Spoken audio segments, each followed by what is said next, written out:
उन पर बात कर रहे थे तो उन्होंने कहा कि वो पश्चिम बंगाल के लोगों को ये बताएं कि प्रधानमंत्री मोदी ऐसे कानूनी विकल्पों पर काम कर रहे हैं जो ये सुनिश्चित कर सकेंगे कि पश्चिम बंगाल के गरीबों से लूटे गए 3,000 करोड़ रुपए ईडी की ओर से भ्रष्टाचार के मामलों में जब्त की गई संपत्ति के जरिए उन्हीं लोगों को वापस लौटाई जा सके।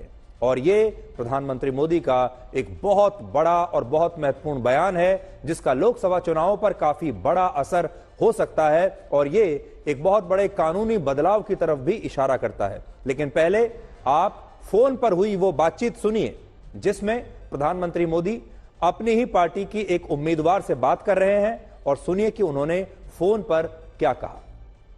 मैं एक लीगल एडवाइस ले रहा हूं। हाँ प्लीज बोलिए। हमने बंगाल में ये ईडी वालों ने करीब 3,000 करोड़ रुपया इनका अटैच किया हुआ है। अब ये पैसा गरीब आदमी का पैसा है। किसी ने शिक्षक होने के लिए पैसा दिया, किसी ने क्लार्क होने के लिए पैसा दिया। वो सभी लोग जानते हैं। वो एकदम फेडअप हो गया, एकदम हाल छोड़ दिया। हम जो देख रहे हैं टीएमसी के ऊपर बहुत लोग नाराज है क्योंकि ये सब बहुत अत्याचार हो रहा है। तो मैं जो लीगल एडवाइस रह रहा हूँ तो मेरी इच्छा ये है अगर मुझे लीगल एडवाइस मिलेगी तो नई सरकार बनते ही जो भी कानूनी प्रावधान करना पड़ेगा, कुछ नियम बनाने पड़ेंगे, तो मैं ये जो 3,000 करोड़ रुपया है जो गरीब लोगों का पैसा है और जिसने इस प्रकार का पैसा रिश्वत में दिया है उन सबको मैं वापस पैसा करना चाहता हूं। तो आप पब्लिक में जरूर बताइए कि मोदी जी से मेरी फोन पर बात हुई है और उन्होंने कहा है कि बंगाल के लोग विश्वास करें कि जो 3,000 करोड़ रुपया ईडी ने अटैच किया हुआ है वो 3,000 करोड़ रुपया गरीबों का पैसा है बंगाल के, और वो उनको वापस देने के लिए कोई न कोई रास्ता मैं खोजूंगा। ये जरूर बताइए आप लोगों को। हम बोलेंगे। तो ये प्रधानमंत्री मोदी का एक बहुत बड़ा, बहुत महत्वपूर्ण बयान है। अभी हमारे देश में ऐसा कोई कानून नहीं है जो भ्रष्टाचार के मामलों में आरोपियों द्वारा लूटे गए पैसे को वापस आम जनता को लौटाने की बात कहता हो। फिलहाल देखिए क्या होता है। अभी ईडी जब किसी भ्रष्टाचार के मामले में आरोपियों की संपत्ति को जब्त करता है तो उस मामले में अदालत का फैसला आने के बाद दोषियों की जब्त की गई संपत्ति और उनका पैसा केंद्र सरकार के खजाने में चला जाता है, सरकारी खजाने में चला जाता है और बाद में केंद्र सरकार इस पैसे को अपनी कल्याणकारी योजनाओं पर खर्च करती है और इससे स्कूल, अस्पताल, सड़कों का निर्माण वगैरह जैसे जो काम होते हैं उस पैसे को इन पर लगा देती है। लेकिन अभी यह पैसा लोगों को वापस नहीं लौटाया जाता।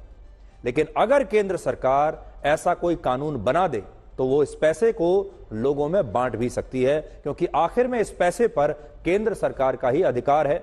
और इसीलिए प्रधानमंत्री मोदी ने आज एक बहुत बड़ी बात कही है कि वो इस मुद्दे पर कानूनी विकल्पों को ढूंढ रहे हैं। वैसे अभी सिर्फ चीन जैसे देशों में ही इस तरह की एक व्यवस्था है जहां भ्रष्टाचार के मामलों में दोषियों की जब्त की गई संपत्ति से आम लोगों को मुआवजा या हर्जाना दिया जाता है। लेकिन बाकी देशों में प्रत्यक्ष रूप से इस तरह की कोई कानूनी व्यवस्था नहीं है। और हमारे देश में भी अदालतें भ्रष्टाचार के मामलों में पीड़ित पक्ष को मुआवजा या हर्जाना देने के लिए कई बार फैसला सुनाती हैं, लेकिन ऐसा कभी नहीं हुआ जब घोटाले का जब्त किया गया पैसा पीड़ित लोगों में वापस बांटा गया हो। और इसीलिए प्रधानमंत्री मोदी का यह बयान बहुत बड़ा है, बहुत महत्वपूर्ण है।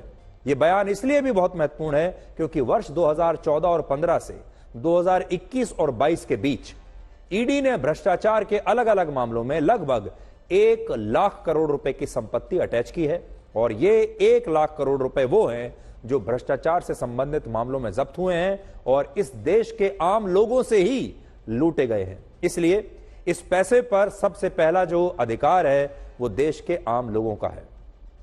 और अगर प्रधानमंत्री मोदी ने चुनाव के बाद अगर उनकी सरकार दोबारा से आती है और इस पर उन्होंने कोई नया कानूनी विकल्प खोज लिया और इस पर एक नया कानून बना लिया तो ये भारत में अपने आप में एक बहुत ही क्रांतिकारी कानून होगा। ये अपने आप में एक नई क्रांतिकारी शुरुआत होगी और आप सही मायनों में कह सकते हैं कि ये